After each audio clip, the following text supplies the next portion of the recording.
శ్రీమాత్రే నమః అండి. ఇది మంత్ర మాతృకా పుష్పమాలా స్తోత్రం. ఇప్పుడు నేను చదివేది ఇది సాంప్రదాయకంగా ఆది శంకరాచార్యుల వారు రచించిందిగా భావిస్తారు. అనేక స్తోత్ర గ్రంథాలు మరియు ఈ శ్రీ విద్యా సంప్రదాయ వ్యాఖ్యానాలు కూడా దీన్ని ఆది శంకరాచార్యుల కృతిగానే పేర్కొంటాయండి. ఈ స్తోత్రం ప్రత్యేకత ఏంటంటే దీంట్లో మొత్తం 17 శ్లోకాలు ఉంటాయి. మొదటి 15 శ్లోకాల ప్రారంభాక్షరాలు పంచదశాక్షరి శ్రీ విద్యా మంత్ర బీజాక్షరాలుగా అనుగుణంగా ఉంటాయి. 16వ శ్లోకం షోడశాక్షరి మంత్ర సంబంధాన్ని సూచిస్తుందండి. ఇంకా 17వది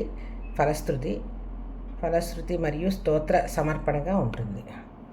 శ్రీ విద్యా ఉపాసనలో ఇది ఎంతో చాలా గౌరవనీయమైన స్తోత్రంగా పరిగణించబడుతుంది.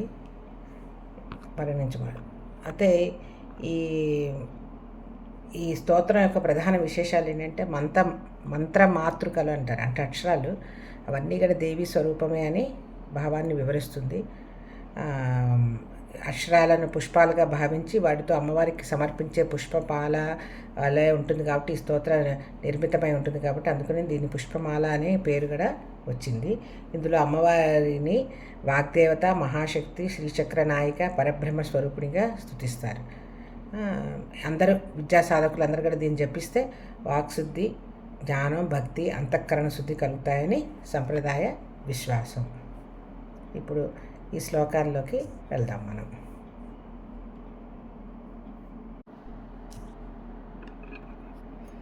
ఇది ప్రారంభ శ్లోకం అండి, అంటే ధ్యాన శ్లోకం లాగా. కళ్యాణాయత పూర్ణచంద్రవదనాం ప్రాణేశ్వరానందినీం పూర్ణాం పూర్ణతరాం పరేశమహిషీం పూర్ణామృతాస్వాదినీం సంపూర్ణాం పరమోత్తమామృతకళాం విద్యావతీం భారతీం శ్రీచక్రప్రియబిందుతర్పణపరాం శ్రీరాజరాజేశ్వరీం కల్లోలోలసితామృతాబ్దిలహరి మధ్యే విరాజన్మణి ద్వీపే కల్పకవాటికా పరివృతే కాదంబవాట్యుజ్వలే రత్నస్తంభసహస్రనిర్మిత సభామధ్యే విమానోత్తమే చింతారత్నవినిర్మితం జననితే సింహాసనం భావయే ఏణాంకానలభానుమండలలసశ్రీచక్రమధ్యే స్థితాం బాలార్కచ్యుతిభాసురాం కరతలైః పాశాంకుశౌ బిభ్రతీం చాపం బాణమపి ప్రసన్నవదనాం కౌసుంభవస్త్రాన్వితాం తాం త్వాం చంద్రకళావతం సమకుటం చారుస్మితాం భావయే ఈశానాదిశివైకదివ్యఫలకం రత్నాసనం తే శుభం పాద్యం చందనకుంకుమాదిభరితం చార్ఘ్యం సరత్నాక్షతం శుద్ధే రాచమనీయకం తవ జలైః భక్త్యా మయా కల్పితం కారుణ్యామృతవారిధే తదఖిలం త్వత్ప్రీతయే కల్ప్యతాం లక్ష్యే యోగిజనన్యరక్షిత జగజ్జాలే విశాలే క్షణే ప్రాళేయాంబుపటీరకుంకుమలసత్ కర్పూరమిశ్రోదకైః గోక్షీరైరపి నారికేలసలిలైః శుద్ధోదకైర్మంత్రితైః స్నానం దేవి ధియామయైతదఖిలం సంతుష్టయే కల్ప్యతాం హ్రీంకారాంకితమంత్రలక్షితతనో హేమాంచలాత్ సంచితైః రత్నైరుజ్వలముత్తరీయసహితం కౌసుంభవర్ణాంశుకం ముక్తాసంతతియజ్ఞసూత్రమమలం సౌవర్ణతంతూద్భవం దత్తం దేవి ధియామయైతదఖిలం సంతుష్టయే కల్ప్యతాం హంసైరప్యతిలోభనీయగమనే హారావళీముజ్వలాం हिन्दोळच्युतिहीरपूरिततरे हेमाङ्गदे कङ्कणे मञ्जीरे मणिकुण्डले मकुटमप्यर्धेन्दुचूडामणिं नासामौक्तिकमङ्गुलीयकटकं काञ्चीमपि स्वीकुरु सर्वाङ्गे घनसारकुङ्कुमलसत् श्रीगन्धपङ्काङ्कितं कस्तूरीतिलकं च पालपलके गोरोचनापत्रकम् गन्धादर्शनमण्डले नयनयोः दिव्याञ्जनं तेऽर्पितं कण्ठाब्जे मृगनाभिपङ्कममलं त्वत्प्रीतये कल्प्यताम् कल्पारोत्पलमल्लिकामरुवकैः सौवर्णपङ्केरुहैः जाजीचम्पकमालतीवकुलकैः मन्दारकुन्दादिभिः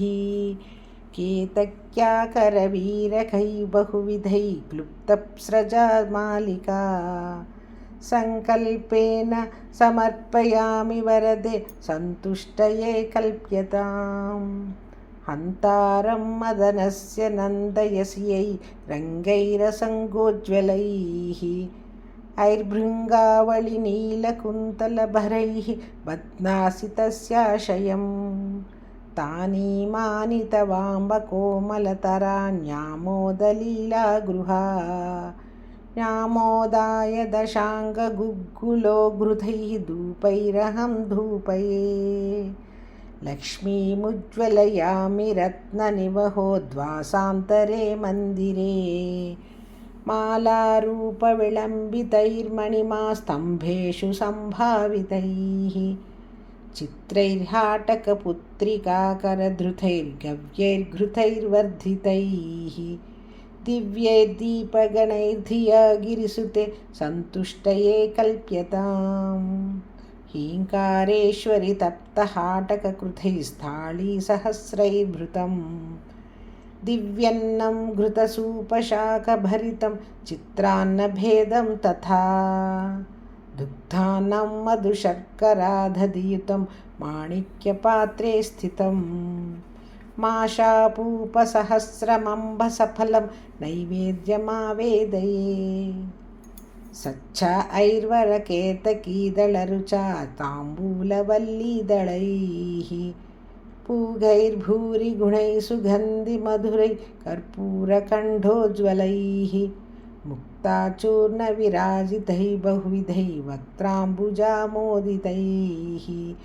पूर्णारत्नकलाचिका तव मुदे न्यस्ता पुरस्तादु मे कन्याभिः कमनीयकान्तिभिरलङ्कारामलारार्तिका पात्रे मौक्तिकचित्रपङ्क्तिविलसत् कर्पूरदीपाळिभिः तत्तत्ताळमृदङ्गगीतसहितं नृत्यत्पदाम्भोरुहं मन्त्राराधनपूर्वकं सुविहितं नीराजनं गृह्यताम् लक्ष्मीर्मौक्तिकलक्षकल्पितसितच्छत्रं तु धत्ते रसात् इन्द्राणी चरतिश्च चामरवरे धत्ते स्वयं भारती वीणामेणविलोचनः सुमनसां नृत्यन्ति तद्राघवः भावैराङ्गिकसात्विकैः स्फुटरसं मातस्त्वदाकन्यताम्